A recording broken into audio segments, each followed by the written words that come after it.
Hello and welcome, ladies and gentlemen, gamers and lore hunters. Welcome to another electrifying episode of The Critics. I'm your host, Rudiggz, and today we've got a special treat for you. Joining me is none other than the enigmatic, chaotic conjurer himself, the maker of chaos.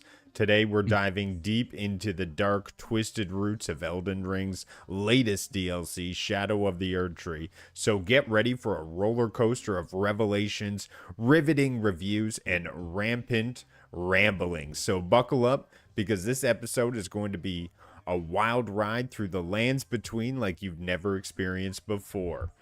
So, let's get into it. I'm joined by Maker of Chaos, one of our only people in the community to be able to have the skill to be able to complete this DLC and actually, get it together and get through it. So, kudos to you, sir.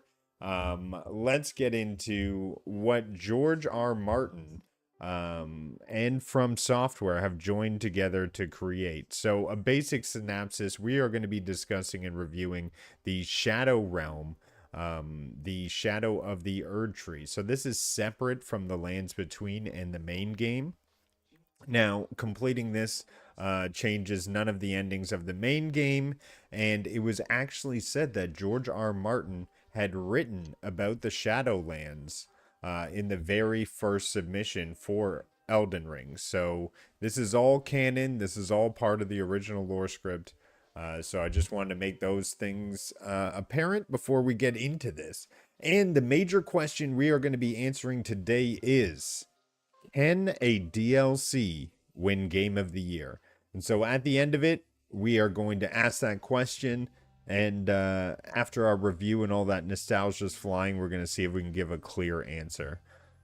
So I'm going to start off by saying and asking Maker about the setting and the scene. So let's kick off with the setting. How did the hauntingly beautiful landscapes of Shadow of the Erdtree compare to the original games? And my follow-up is, did you feel like you were exploring a new world of a darker extension of the familiar Lands Between? Because that was kind of my feeling of it. But I want to get your aspects on what you thought of the setting. To me, I mean, it was almost like it was like a alternate area to me, because each of the areas to me felt unique to the original game. It almost didn't feel like it was attached to it, but almost like another dimension more so. Yeah, Right? I could definitely feel that. Like, this could have been Elden Ring 2. Yeah. Visually, it was super impressive from like the Cerulean Coast to the beautiful like lush green is it the Rua ruins and stuff like that. It was very I loved exploring like to the tops of like the mountain top to uh you know through the was it the Shadow Castle. It was great. Oh, how did I forget the is it like the Chaos Woods. What was it The called? Abyssal Down Forest. Abyssal Forest. That's it. Love the atmosphere on that area more so than probably anything that I liked in the base Elden Ring. I almost preferred thinking that those creatures of the Erdtree, those monsters, were undefeatable, because once I figured out you could simply just parry and then stab them, they became a little bit gimmicky. But I liked almost the fact that they were unstoppable and they could just kill you as soon as they grabbed you. The setting of Yeah. that forest was definitely deep and dark, and the boss waiting for you at the end of the abyssal just is the icing on the cake. Honestly, that whole setting and theme, it was an evolution of what I like to think a dungeon would be. Oh yeah. And they really hit the pinnacle of it. It's an area, and inside Elden Ring Shadow of the Erdtree, you actually had 15 distinct areas with their own personality, their own bosses at the end of it, and it's almost amazing to think about that you get this all in one DLC package. Some games don't even reach that amount of level of detail and experience and content within it. So you got to give it kudos to those. I mean, as soon as you walk into Shadow of the Erdtree, you see a veil over the tree. You automatically know you're entering this dark realm because everything has tombstones littered all over the place. The grass is longer and unkempt, and essentially, like you said, there's a dark feeling to it that echoes throughout each one of the placements, each one of the areas that you're going into. So the setting, I think, did a great job of translating the fact that you were in a shadow of the lands between. Yep, Yeah, I would 100%. definitely agree with that. Now I wanted to ask you, and you already answered it in your first question, so I'm gonna ask you to leave out the Abyssal Woods. But is there another environment that spoke to you that was, a bit epic in scenery that really evolved what you thought From Software was doing here? Ooh. Um, I kind of like the ruins area, the one near Rosalina. Um, just the green, like foresty, almost like it felt like an ancient ruin that had kind of been there for a long time, where like the foliage had grown over and stuff like that. I love the idea behind that, and I really liked that area. And if I were to like give like maybe a honorable mentions, the Cerulean Coast is beautiful. Just absolutely love the visuals on the like the blue flowers. Just seeing all that on the coast was really beautiful. Absolutely. Um, that part of the map, it just sets itself from any other part, even in the lands between. There are those beautiful like flowers that litter everywhere, but it just has this darkness overtone to it. I mean, you're fighting bosses in there that all have this ghost flame ability, this death curse. So everything has that dark tone to it. But Cerulean Coast is definitely a great honorable mention. My honorable mention would have to be the Dragon Peak, Oh yeah. or I'm even going to say the Finger Ruins. Like that was Ooh. creepy riding through to reach each one of the three altars.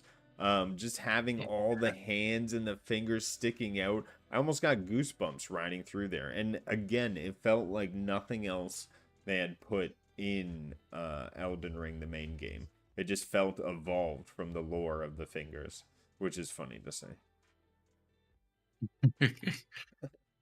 All right, let's move on to the next one. I want to jump into story and lore. So, Elden Ring is a game which hides its story and it hides its lore. Their cutscenes are few and far between, and the conversation with the NPCs are really the aspects of where you grab this story.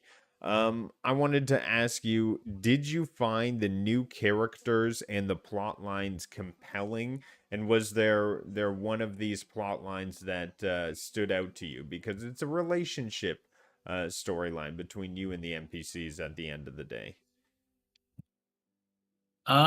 For me, I mean, I really loved the Manus Meter quest line with who was it? It was I can't remember their name off the top of where the finger person um that was trying It to wasn't Doyle. no, not Thorlier. I did like Thorlier's quest line. It was Uh, Saint Trinity.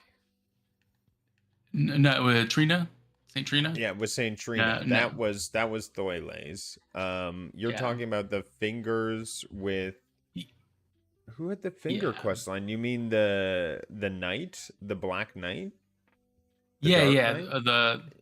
The Black Knight and Oh, what was his the name? uh, Jadir? no, I don't think that was right. I could. Damn, I'll we pull it are up real not good. quick. But yes, that plot line definitely had haunting feel. It brought you back to this sort of bloodline of what the Elden Ring royalty was. It had that connection to the main game. The Um, guy sitting on the throne, Amir, wasn't it? Amir. Yeah, it was Amir. Amir. That's it. Yeah, it just How came to did I me. forget that? Yeah, Emir. And who was his buddy? Uh, I can't think off the top of my head, but I really liked that whole quest line, specifically um, in regards to that, like while you're doing the quest line, there's a specific part where you're looking for Emir, and Emir's over by the graveyard, and it's mourning their lost child, and it's the finger, like the because it's trying to perfect the fingers, and the only way to do that is um, to kind of lure you into to finding the mother of fingers, the boss fight. And I like that whole setup. Yeah, Count Emir and the Dark Knight's Jolin. Jolin is the knight. Jolin, I see. I was saying Jadir, but yeah, absolutely thrilling, and the weapons, the armor. I was playing my new game plus run of Elden Ring yesterday, and I threw on Jameer's armor, and Mhm. it's just so badass looking, right? Oh Um, yeah. it's cool.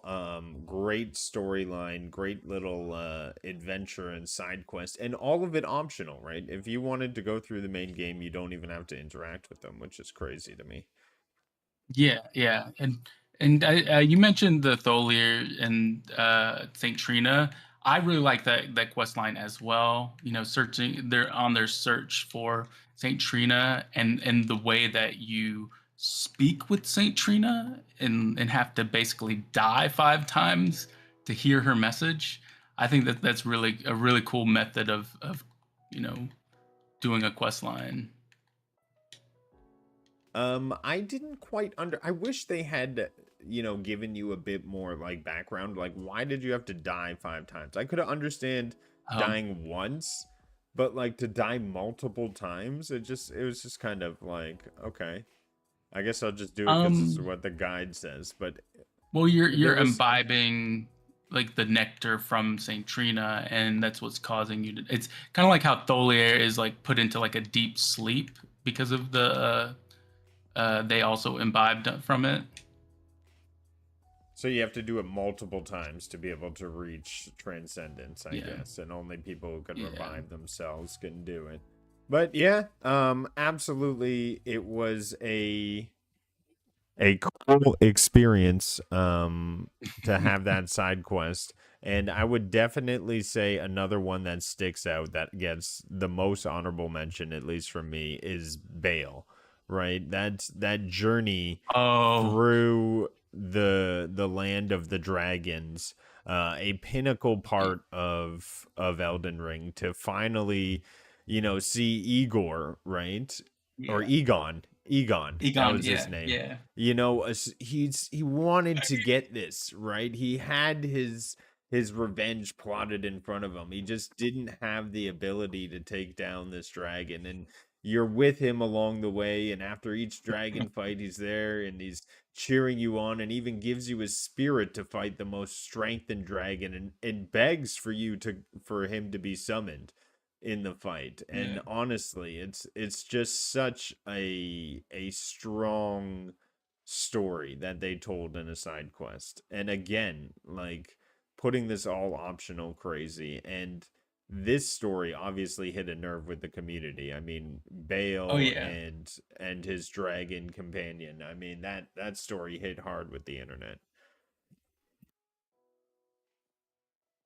Like I just love seeing the TikToks with his because he's very into character like into that character where he's screaming he's like Bale vileful Bale. It's really funny and it's good. I like it.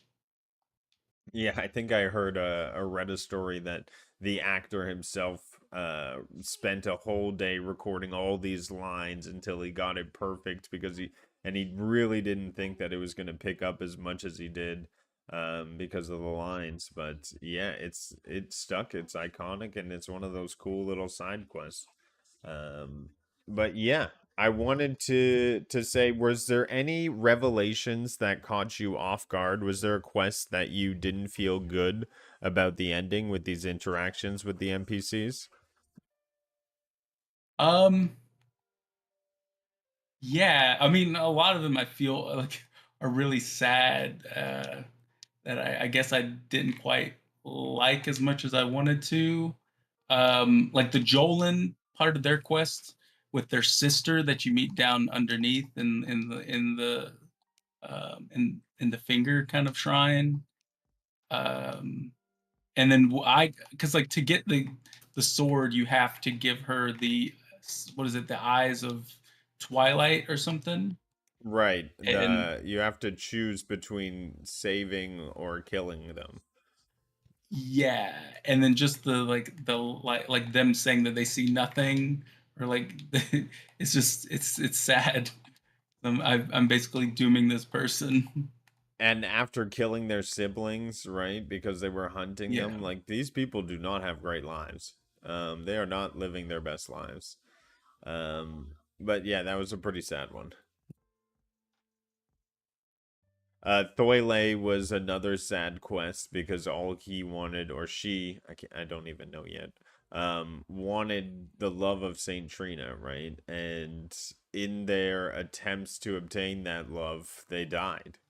And so that's another one that's just incredibly sad. So the twists, you try to help, but you never get too far, and in the end, they all fight and kill each other, and it's just crazy the endings that they have. They pull you into these stories, and as much as you try to help Tarnished, it you don't help a lot of people on your way. You are not a hero by any means, and most of the time, you just get revenge for dead people.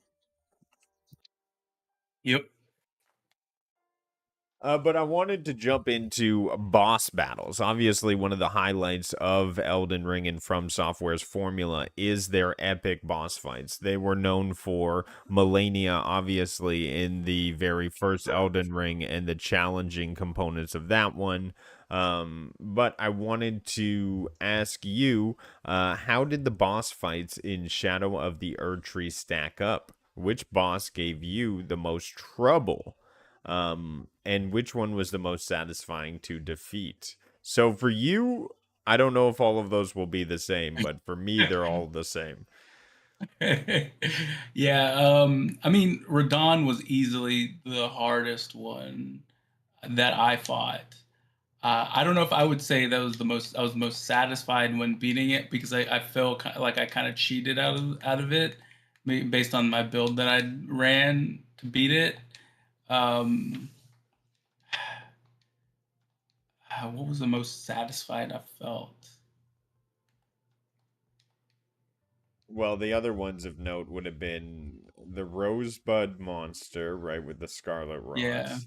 That was difficult. Mesmer Mesmer. was I think it would be another tough one. No, I lied.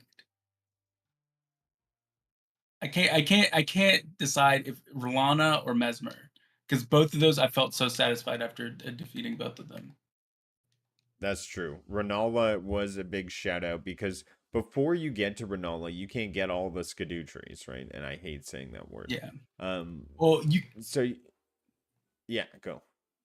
you can bypass it. Like I found out after I beat her, because I think you mentioned it, but I've oof, without doing it, it But it was even tough. still, you can't go get them all, right? You're still locked out of Yeah. certain ones. So I think you could only get to like level 12 or something before the Ronaldo fight. And it's a humbling experience for a lot of people, even if you haven't gone and get those and you're only at level 8. And it is challenging. It is difficult. And she has huge sweeping AoE attacks, right? With that triple moon. explosion that she does in her final phase, and the swords. I mean, they're epic and they're memorable. Oh, I didn't say, but I did beat her before they nerfed or they buffed the Skidoo fragments. So I guess maybe that was also a factor. Um, Yes, the but I believe controversial buff. she's optional though. I didn't realize this, but she's optional. You actually can get like all the Skidoo fragments before fighting her if you wanted to. Well, those are some obviously epic fights in the game, but I wanted to say, did you hear that they put a chair in the Rennala boss room fight? You must have read Yeah, I that. did hear about it. I did actually, yeah. And I so think that's cool. do you think they wanted to create the lore of Mesmer and Rennala? Maybe. That's an interesting theory. I don't know. I think Mesmer was more focused on probably Marika, because Marika was one that gave Mesmer the power, right? So, I guess only time will tell. I'm sure there'll be some Yeah. definitive people in the community saying one way and some saying another way. But it's just crazy. They add a chair in a boss room and the community goes abuzz. Well, I wanted to ask you one more follow-up to the boss situation. Yeah. Was there a mechanic or a design that stood out to you as being innovative or memorable? Boss design. Because after I feel playing like Dark Souls 3, I will say the innovation of Elden Ring and Shadow of the Erdtree lost some flair to me. So it's gotta like stand up and evolve, right, from what they've done before.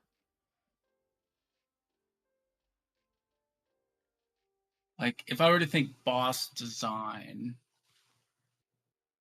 um, Well, here, I'll give you what I thought was a very cool one. Remember the putrid beast? I yeah, the believe future with knight, like was the that the horse. creature that had that was horses? What was the creature that had the hand on the one side and the sort of attack on the front? Because I felt like that Oh, boss design was created specifically to make you fight a different way. You could no longer just go up and hit and slash and try to block. Like it was really hitting you from every single angle, and the sheer design was horrifying at the same time. yeah, actually, that boss design does kind of it like to me is very interesting. The big hand, the Manus Meteor hand boss, the because it has the fingers on the side of it on the side, so you got to be careful attacking from even the sides. You got the finger in the front, and you just have to be really careful, no matter kind of where you are on that boss fight. Yeah, it can be devastating. Um and for me obviously I will have to say Radon was definitely the one that gave me the most challenge. And once I completed it, it was the most satisfying. But I will say a close second will be Renola because I struggled with Renola for a little bit until I was able to really get a good run in. Although I was stubborn and I was using kung fu for a lot of it. But I will say, both of those fights I thought were epic. Radon obviously evolved what it meant to fight an Elden Ring boss. I thought his multiple slashes, the way they displayed his lightning fast movements. I mean, I can't think of something in Dark Souls 3 that did something to that level of just pure action blockbuster, large, huge boss swinging and slashing. That massive AoE that he does right at the end to really just F you to anyone who survived that long. Oh my gosh, just absolutely mind blowing. The whole experience, front to end, except for the fact that they blatantly ripped off a mechanic in Dark Souls 3. I don't get it. I Uh, mean, I just I wish I feel I like don't his know. his mechanic. I mean, the Not idea mechanic. of yeah, it's not Yeah, really like a mechanic. It's just theatrical. it's Yeah. just a visual. Yes. Is the uh uh with Mikola on top of, or like hugging Radon basically. Um, Right. like mechanic wise, I do have to say like Radon is like above and like beyond like a lot of bosses just because of the wide variety of like move set that he does. Plus, like moving on to that second phase where then like all his attacks have like an AoE kind of aspect to it when he's imbued with light, and it's super difficult to dodge. He's got like the ability where he has like images of himself that are just slashing multiple times, and uh, the mechanic wise, that definitely is one of the, like I would say one of the best like design bosses that I've seen, like for difficulty. Not to mention he kisses you or she Yeah, kisses you to death. I do I do really like that aspect of it. The whole your heart taken over by Nicola. It I it think that's a slows neat. down the fight and it brings this element of like I don't know, chills and horrifying power that this lady holds, right? I don't know how better to describe it, but it was definitely an aspect I wasn't expecting when I first got kissed to death. But it was something they built into it, and that was completely new. I mean that's not a part of the Dark Souls series, at least that I've seen. Um, I mean, I don't know if there's like quite a debuff that does exactly that I can remember. Um, I don't know. I would probably put it akin to something that's like a death curse. Just instead of like a meter, it's just if you get hit twice, you die from it. And apparently there was an item that gets rid of the kiss, which I saw later on. And so there Yeah, goes my second point. Always pay attention to all these consumables and things that they're giving you. Because I feel like I bullheaded a lot of it and ignored a lot of the mechanics. But definitely be sure to check out consumables and things like that. I saw people mention that they wished Moog's shackles worked on the boss because it's technically Moog's body. And I kind of wish What? that it did something. Well, break that down. Are you saying Radon is in Moog's body? Oh yeah, to bring back Radon, they used Moog's body as a sacrifice, and so When it's did that technically happen? Radon in Moog's body. It's if you follow the Ansbach quest line, he But tells then you. But didn't you kill Moog and his brother Yeah, before getting in there? when you killed Moog, that was all part of Mikola's plan. Mikola wanted you to kill Moog because then they could use the body in the ritual to bring back Radon. Oh, damn. Yeah. Well, that's an interesting concept. Yeah, if Moog Shackle worked, that would have been cool to see. And definitely an element of just intertwined lore. Yeah, it's a good show. I didn't even know that was what was happening. It's funny the stuff they Yeah. just hide in small conversations and small dialogue. Because if you summoned, because I used the summons at first when I was fighting him. When you summon Ansbach for the fight, he mentions defiling Moog's body. Let me see if I can pull up the exact quotes. Um, uh, ba, ba, ba. Yeah, here it goes. When you give him the secret right skull, he's as if using Lord Moog to gain entrance to Land of Shadow were not enough, he plans to use his corpse as the vessel of his king consort. He has forsaken Lord Moog's soul. His desire he desires his empty shell. Um, so yeah, Oh, they're wow. using his body as like a shell. That's so cryptic in one line, and they're like, "Yep, that's the main boss's backstory." Like, what? It's crazy how um, they hide that stuff. But let's talk about progression and gameplay. So moving this review along, how did the Shadow of the Erdtree handle leveling up and skill progression with the Skidoo trees? Did you feel like that was a fair way to introduce scaling and difficulty into a realm where players would obviously be maxed out on their levels? Um, yeah, how did you feel about the Skidoo trees in general? I thought it was good.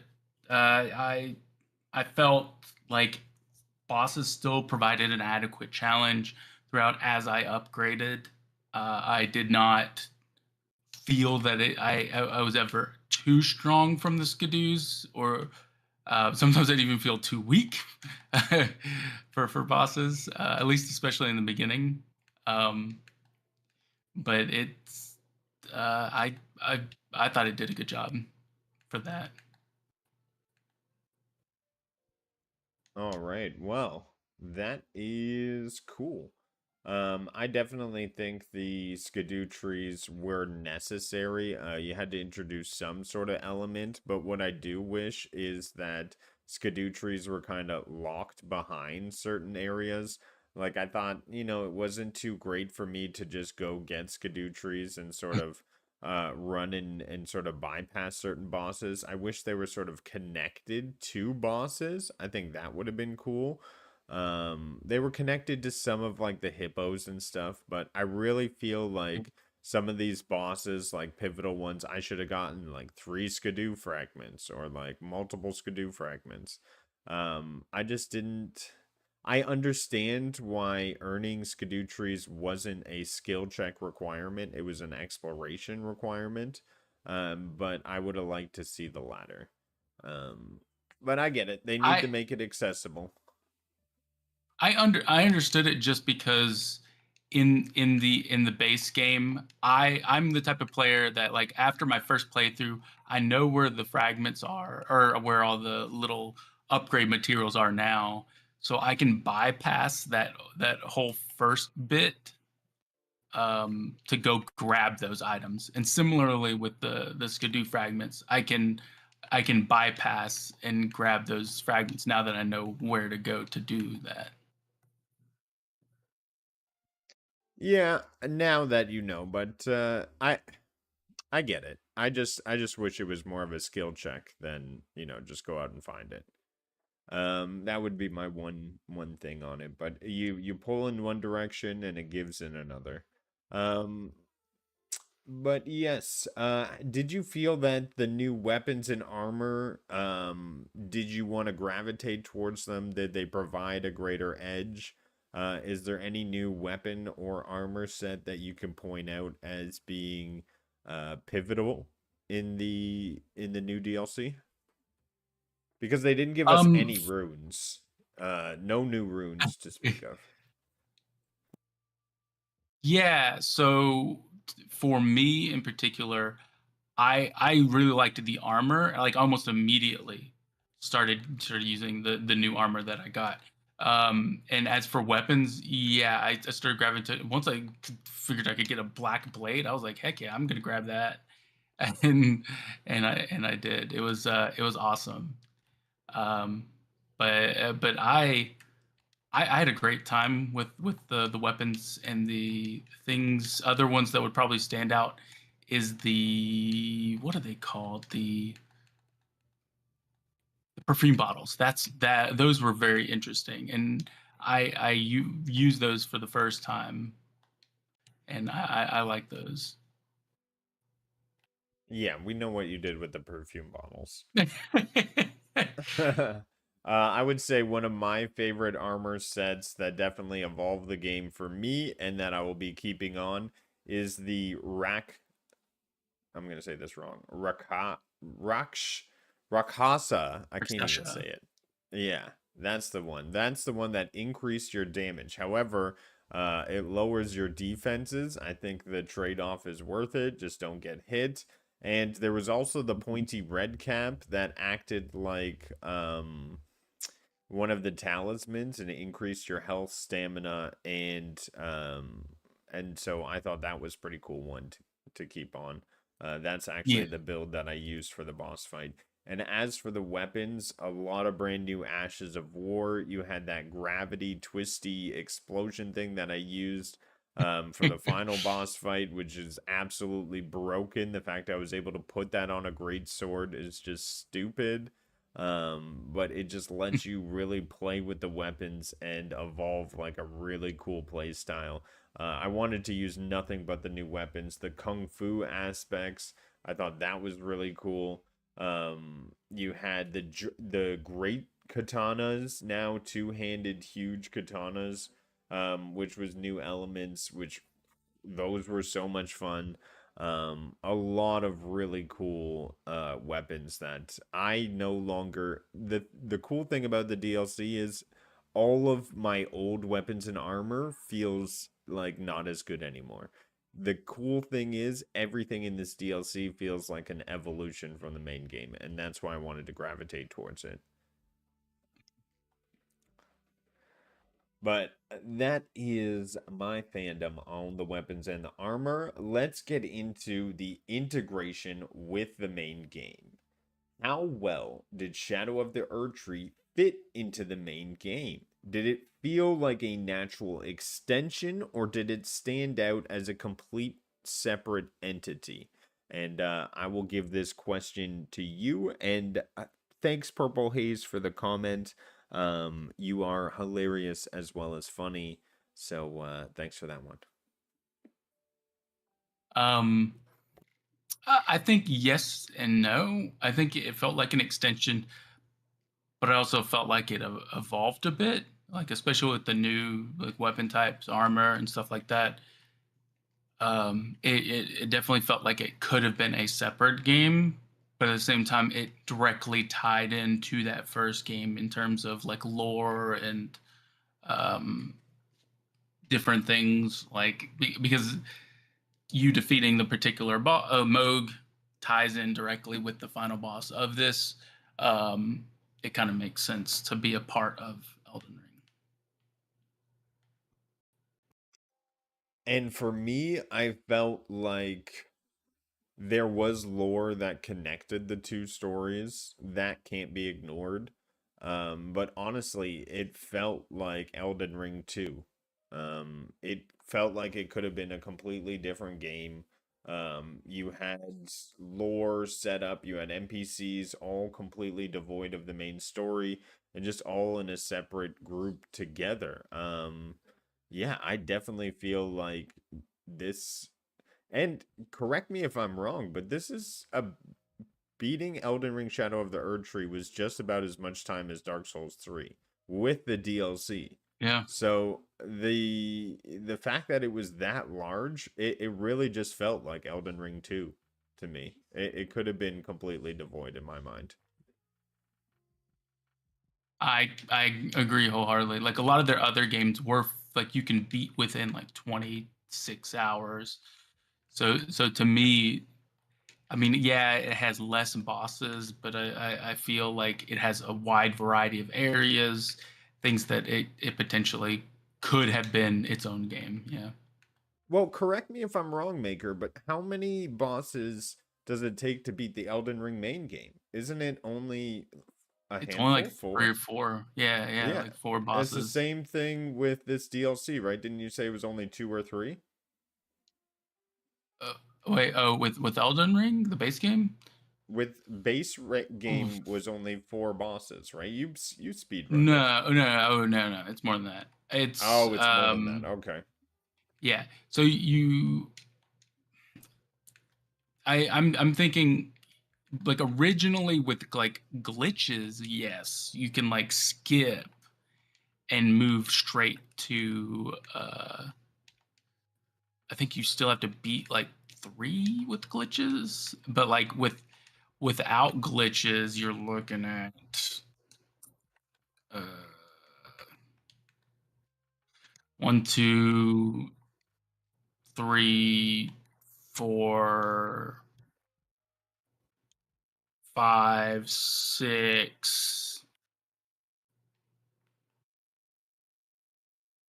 at least like nine bosses, Oh, okay. basically. So it's a major difference. Okay. Yeah. Well, it's about half. So that is a significant one, but it's just crazy, I think, in my mind, how they make a lot of this stuff optional. I mean, the whole Abyssal Forest you never have to enter in. The whole Finger Oh Rune, the yeah. whole Baal quest you never have to enter into. It's just crazy. But where are we? Integration with the main game.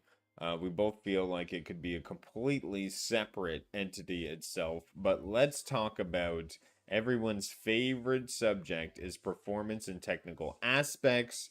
I want to state that I played on PlayStation 5, while Maker, I believe you played the majority of your playthrough on PC, if I'm correct, or did you Yep. do it on Xbox? I played on PC. PC. How did you find the performance? You were on there day one. So that is the most raw a game Um, could possibly be. I mean, it still had the micro stutters that I experienced when I first played it, which is not good, but I mean, I'm okay. Like, I guess I kind of gotten used to it and understand that FromSoft do not make the best PC focused games.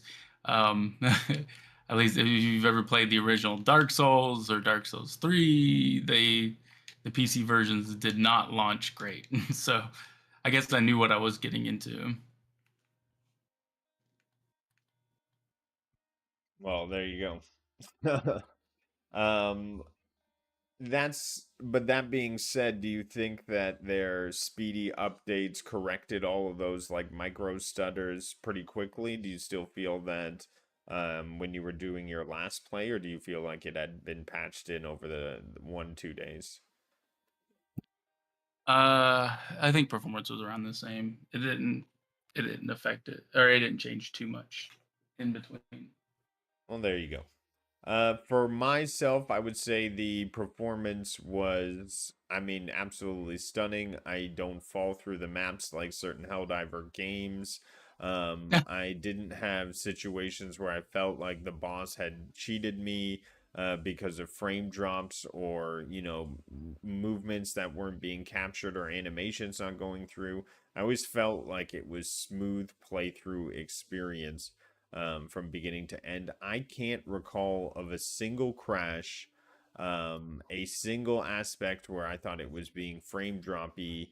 I honestly had a pretty solid playthrough throughout my entire experience. I turn on ray tracing and hit quality mode, so I Yeah. probably don't hold 60 on my PlayStation. I know I don't hold 60 on my PlayStation 5, but it does its best to hold 30, and I think it does well for that.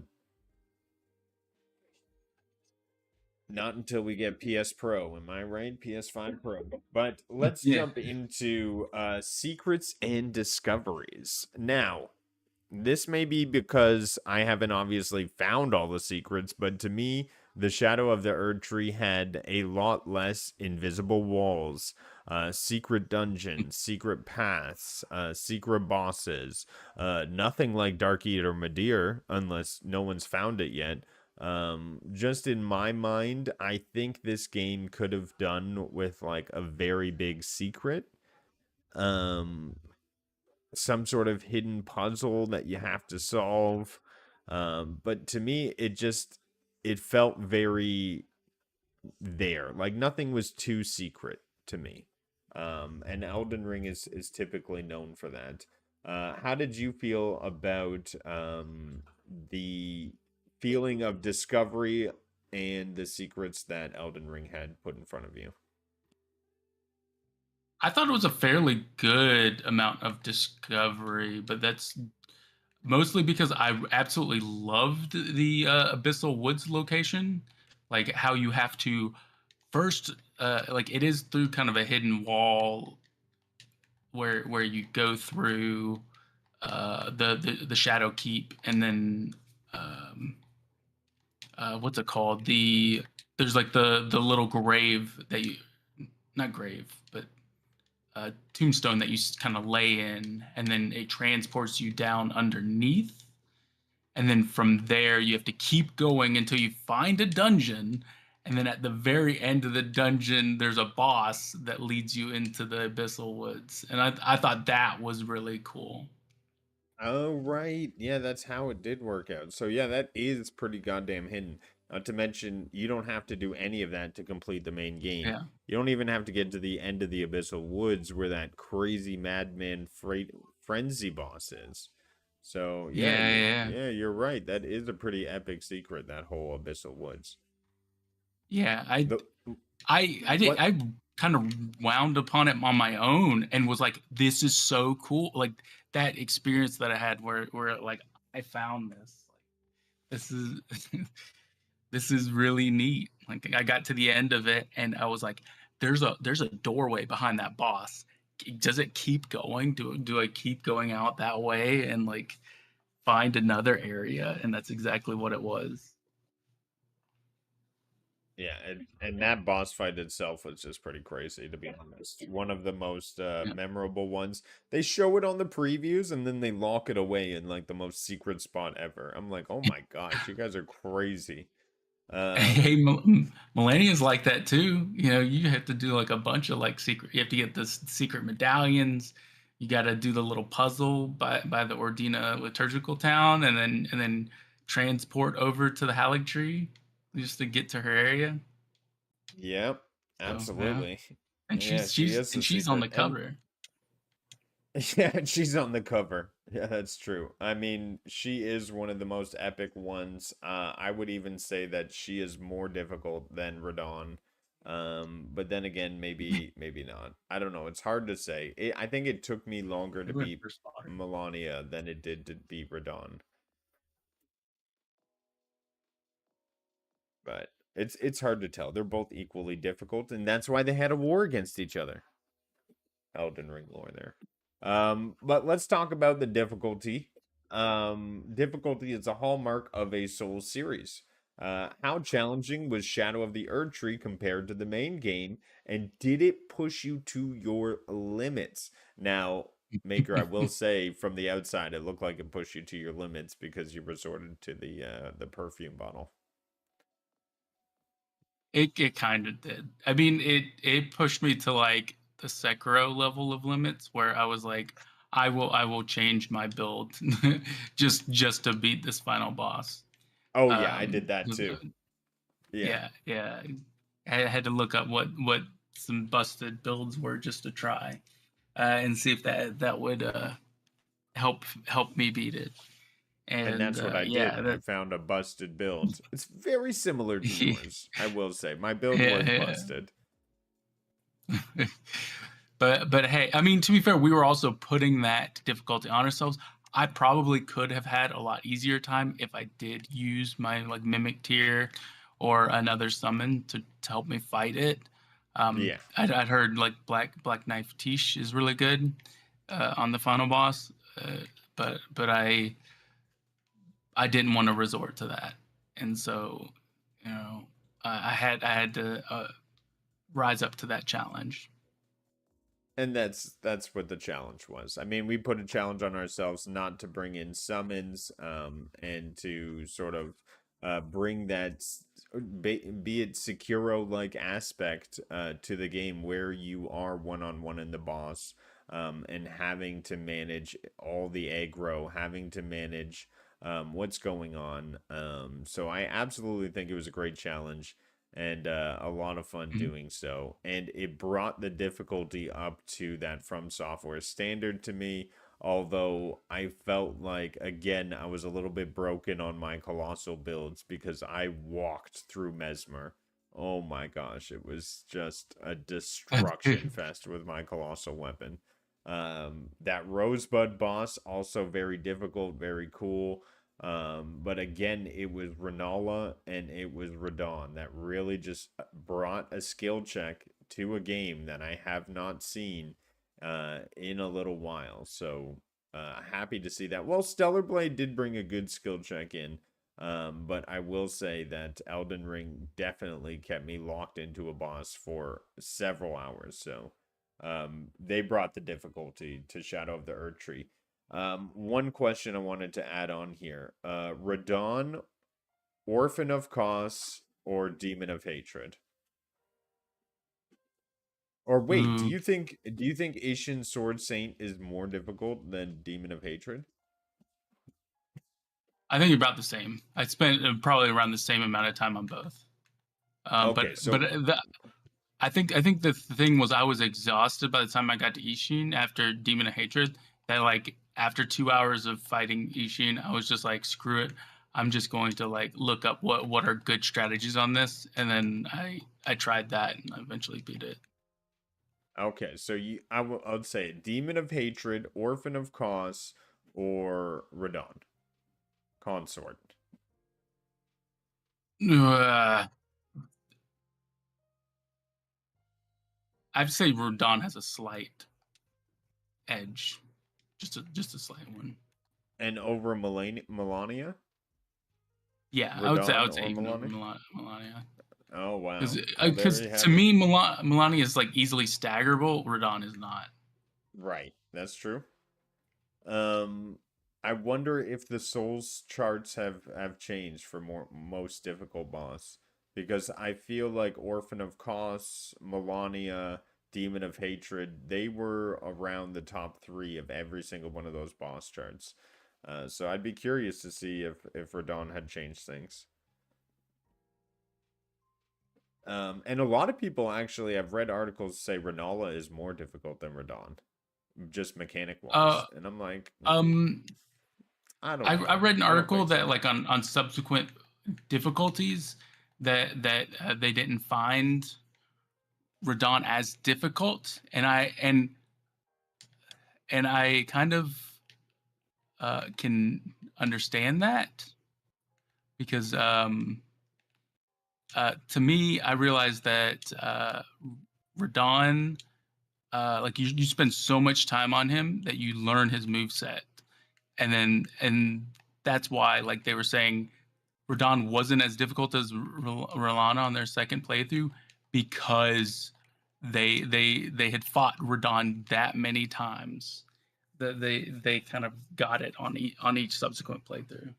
Right, because you just know the move set so well. You know to dodge right when they're doing that gravity spin. You know Yep. he's gonna do 7 swings before he leaves open. You know to dodge in when he does a bunny hop. Like all of that's now ingrained in your mind. Yep. Yeah, it's funny. It's funny. That is funny. All right. Well, I wanted to ask you, is it worth the $40? Yes. Hands down.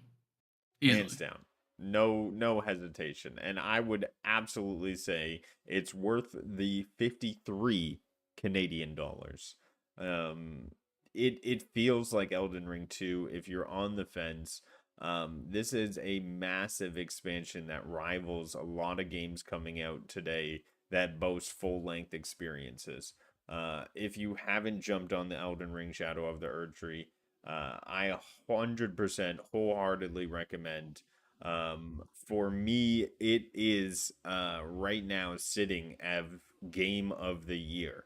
And yes, it is enough to be called its own independent game, in my opinion, because it stands alone and it has its own systems, it has its own bosses.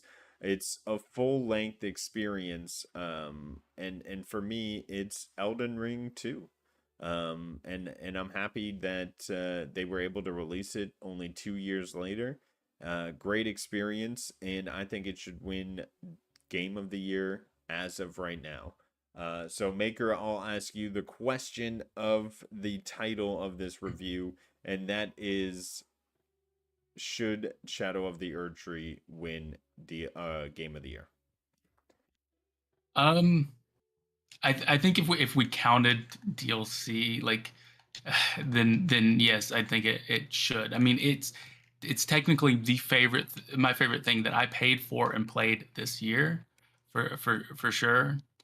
Um, like, I will say it doesn't come without faults. Like, I still think that like the reward systems aren't the best in Erdtree because you get a lot of smithing stones that you've gotten already, and which makes sense because you're getting new weapons, you're gonna need to upgrade them, etc., and stuff like that. But me, who's beat the game and has all the items to like buy it if I really needed the smithing stones, I didn't really need extras. um, but but if I compare it to my favorite game I've played this year, which is Final Fantasy VII Rebirth, Final Fantasy VII Rebirth, towards the end, I started getting kind of tired of playing the game. Whereas to me, with beating Shadow of the Erdtree, I immediately kind of went back. I mean, I played it with a friend right after, um, and got us all the way to Radon, and experiencing a new build. Tried it out as a dragon. Like, just there's so much that you can do with the DLC that it makes it more like I tried a kung fu build. It makes it that extra playability that much easier. And so that's Yeah. why, I enjoyed that experience more than the other game that is my favorite currently. Replayability is definitely a massive aspect of Elden Ring. Like I see myself going into New Game Plus already yesterday. It's a game that gets me to play it all over again is definitely something that's incredibly intriguing.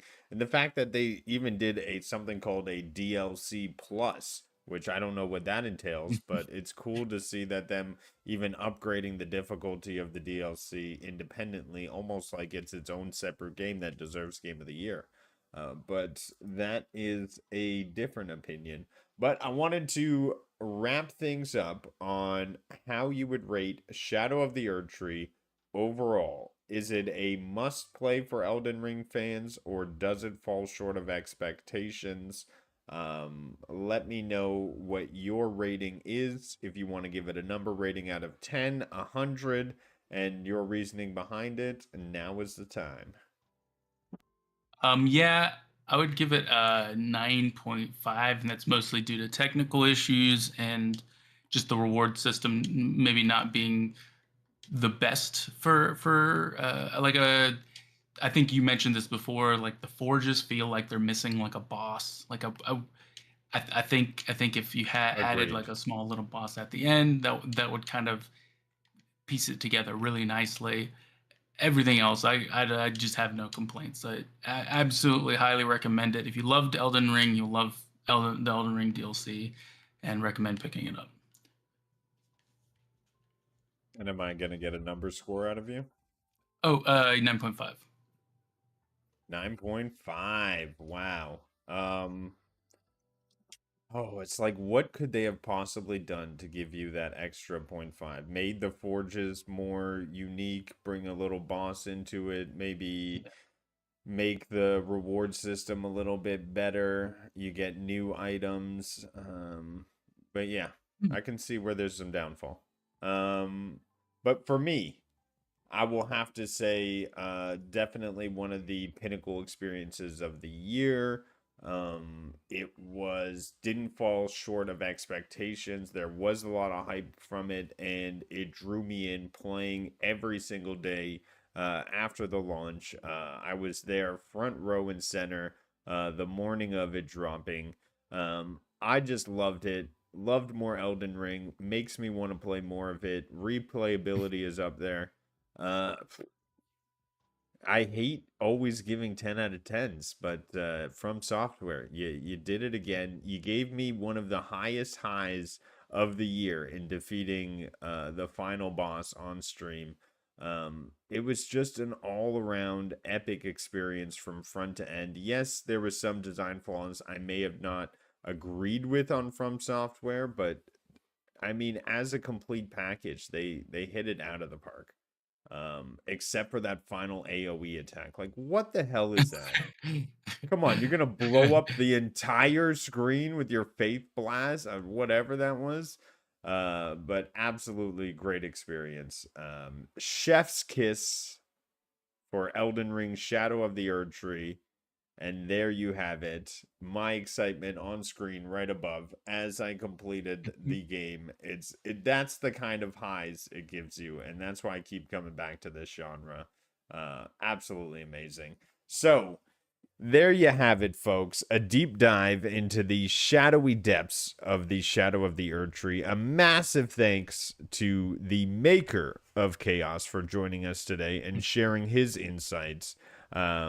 If you enjoyed this episode, don't forget to like, subscribe, and leave a comment. Share it out there. And with that, fellow Tarnished, good luck out there. And until the next time, stay safe in the lands between. And keep your Estus flasks handy. That's right. That's right. I said that. All right, everybody. Thanks for hanging out. And until the next time, take care.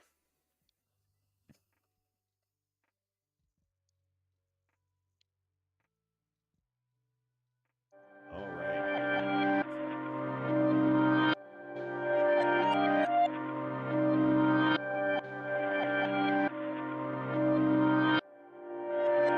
Oh my gosh.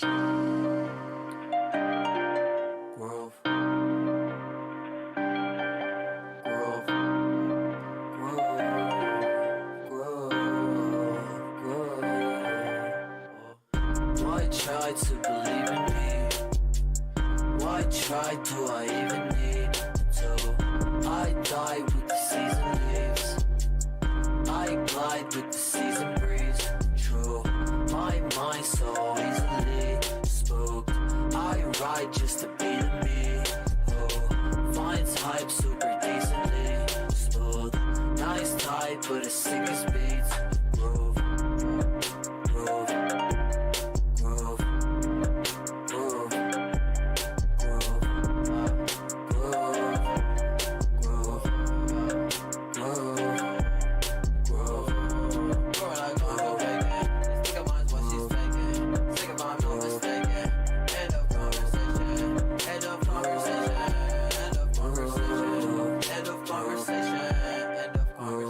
Wanna go to